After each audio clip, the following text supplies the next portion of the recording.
Hi everyone, my name is Supreet Himija and I welcome you back on the Pathshala by Supreet Himija. तो आप लोगों को जब मैंने एनालिसिस वीडियो दिया था उस समय पर काफ़ी लोगों के क्वेश्चन आया था कि मैम आपके हिसाब से एक्सपेक्टेड कट ऑफ क्या होना चाहिए. Basically I am no one to talk about this on my own. So what happened was I discussed this paper with some of the professors जो अभी बहुत अच्छे लेवल पर काम कर रहे हैं या फिर जिनको बहुत ज़्यादा नॉलेज है इस फील्ड में, और ऑब्वियसली अपना पास्ट एक्सपीरियंस कंबाइन करके मुझे ये बात रियलाइज़ हुई that I think I should talk to you guys about what should be the expected cut off. But before I start this video I also want to tell very clearly कि ये surety कोई भी नहीं दे सकता कि exact क्या होगा. सब लोग एक अंदाज़ा ही लगा सकते हैं कि किस तरीके से मोस्ट प्रोबेबली हुआ होगा. अब मैं यहाँ पर सिर्फ और सिर्फ पॉलिटिकल साइंस, जो कि मेरा अपना सब्जेक्ट है, मैं उसके बारे में बात करने आई हूँ. तो जिस दिन 9 अक्टूबर को सेकेंड शिफ्ट में पॉलिटिकल साइंस का एग्ज़ाम हुआ था, उस दिन आप लोगों ने एक बात देखी होगी कि इस जो सब्जेक्ट में हमने पेपर 1 किया था वो बाकी पेपर 1 हुए थे जो बाकी स्लॉट्स के, उनके कंपैरिजन में थोड़ा ज़्यादा टफ आया था. तो उस हिसाब से बहुत majority of the students overall जो रिजल्ट रहा है उसमें majority of the students were not satisfied जो उन्होंने पेपर 1 में परफॉर्म किया है उस हिसाब से. लेकिन पेपर 2 में मेजॉरिटी ऑफ द स्टूडेंट्स जिनसे मेरी बात हुई है या जो मुझे पता लगा है बाकी जगह से, उस हिसाब से पॉल साइंस थोड़ा बेटर गया था. लास्ट कुछ जून वाला अटेम्प्ट मानो या दिसंबर वाला मानो पिछले साल का, तो उसकी कंपैरिजन में इस बारी जो सितंबर आपका पेपर स्टार्ट हुआ था इस बारी, उसमें से अक्टूबर अटेम्प्ट में स्टूडेंट्स थोड़े सेटिस्फाइड है पॉलिटिकल साइंस से.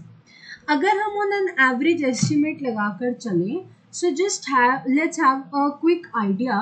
तो अगर हम उस हिसाब से देखें तो जब ये एग्जाम सीबीएसई अपने अंडर कराती थी, जब यूजीसी का पूरा रिस्पॉन्सिबिलिटी था और कंडक्टिंग एजेंसी एनटीए नहीं हुई थी, उस समय पर असिस्टेंट प्रोफेसर की यानी सिर्फ नेट क्वालिफिकेशन की 52.67 और जेआरएफ की 61.33 गई थी फॉर द जनरल कैटेगरी. और फिर एससी एसटी ओबीसी में तो आपको पता ही है थोड़ा बहुत वेरिएशन जो है कैटेगरी वाइज देखने को मिलता ही है. लेकिन जुलाई 2018 के बाद अगर आप ऑब्जर्व करो दिसंबर 2018 में, तो अगेन यहाँ से जब नीचे पैटर्न आएगा तो सब इंक्रीज ही हुआ है. जैसे 52 कन्वर्ट हो गया 55 में और ऊपर 61.33 कन्वर्ट हो गया 63.33 में.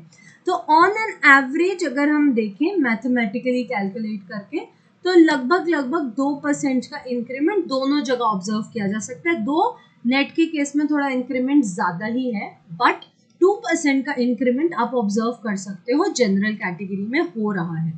इसका मतलब ये है कि एनटीए और जो पहले कंडक्टिंग एजेंसी, उन दोनों कंडक्टिंग एजेंसीज के जो रिजल्ट्स हैं उसमें फ़र्क है. इसके बाद इसको प्रूव करने के लिए जून 2019 की कट ऑफ देखिए, तो 63.33 से cut off has gone to 66%, यानी again an average increase of almost 2.5.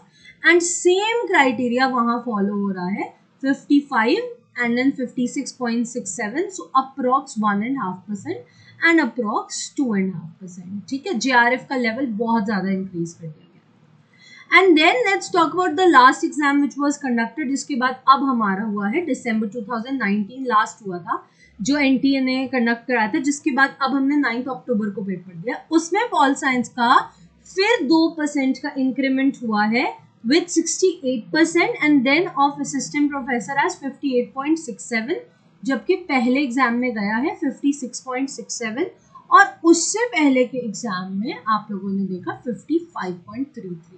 तो there is a average 2% increase. Now what happened was, last time भी पेपर बहुत ज़्यादा टफ नहीं था, मॉडरेट लेवल का पेपर था, और इस बारी भी पेपर मॉडरेट लेवल का ही पेपर है. ना तो वो बहुत इजी कैटेगरी का है, पॉल साइंस फिर भी इजी साइड को कह सकते हो, लेकिन पेपर 1 थोड़ा हैवी साइड को ही था. और अगर हम अब एक पेपर से तो कैलकुलेट नहीं होती हैं चीज़ें। अगर हम P1 और P2 का एक आइडिया या अंदाज़ा लगाने की कोशिश करेंगे, सो आप ये बात थोड़ा सा अज्यूम करके चलिए that you are not going to get a result like आया गया, मतलब कि आप लोगों को ये लगेगा कि अरे यार ये तो बहुत कम हो जाएगी, या जैसे मैंने कई जगह पर सुना है कि लोग ये अंदाज़ा लगा रहे हैं कि अचानक से कट ऑफ 52 या 53 आएगी असिस्टेंट प्रोफेसर के लिए। ऐसा तो बिल्कुल नहीं है, बिकॉज पेपर मॉडरेट लेवल का है। हाँ, जैसे मैंने आपको बोला, हम जज नहीं कर सकते क्लियरली कि क्या होने वाला है, बट ऑन एन एवरेज अगर हम लोगों को कैलकुलेट करना ही पड़ जाए फॉर सितंबर 2020 pol science NTA UGC NET exam का एस्टिमेटेड कट ऑफ या एक्सपेक्टेड कट ऑफ क्या है, तो it is going to fall again in the same range. Either it will be 56 point something something or 57 or 58 or 59 maximum bracket. So this is the bracket which आप assume करके चलो जो आ सकता है for this average जो हम लगा के चल रहे हैं। टेक्निकली जो अभी तक एनटीए के अंडर हुए हैं चेंजेस, उस हिसाब से between 56 to 59 and again for JRF this will remain again बहुत हाई परसेंटेज ऑलरेडी है, तो मेरे हिसाब से मुझे जो एक फीलिंग है that it should be around 65 to 69 का ब्रैकेट। सो ज़्यादा जाने का जो उधर चांस है 70 की साइड जाने का वो कम है, थोड़ा इधर होने का चांस ज़्यादा है 65 वाली साइड पे, और इसका ऑलमोस्ट सेम या एक आधे % इधर बढ़ने का चांस है। अगर इंक्रीज होता भी है तो it will be 1 to 1.5% only, because paper में बहुत ज़्यादा वेरिएशन नहीं था। पिछली बारी पॉल साइंस थोड़ा सा ज़्यादा लेवल का था तो पेपर 1 ठीक ठाक था, इस बारी पेपर 1 बहुत लेंदी, डिटेल्ड और थोड़ा सा एवरेज स्टूडेंट के बियॉन्ड बनाया गया, but pol science was a good paper. So on an average अगर मॉडरेशन को पूरा देखते हुए चलें तो कंसिडर एन इंक्रीज अगर होता है तो only of 1 to 1.5%, and otherwise almost in the same ratio you are going to experience the cutoff of this year. So it is a good time that आप एनालिसिस के अलग अलग sessions check करके अपने लिए एक आइडिया लगाकर तो चलिए, एटलीस्ट अपने माइंड में बिना डरे कि आपके लिए क्या अभी तक किस फेवर में काम कर रही है कट ऑफ, और बाकी तो ऑब्वियसली फाइनल रिजल्ट का वेट करिए। Things will be fine until then, आपको पता चल जाएगा क्या सही है क्या गलत है, कितना सही होता है। Again informing this is just an idea estimate based video, because मैंने आपको सारे कट ऑफ्स के जो पिछले 3 सालों का पिछले 3 अटेम्प्ट्स का जो अप डाउन है वो दिखाया है पहले। So on this basis I have calculated. I hope आप लोगों को वीडियो अच्छा लगा होगा, and also I have done analysis in 3 parts.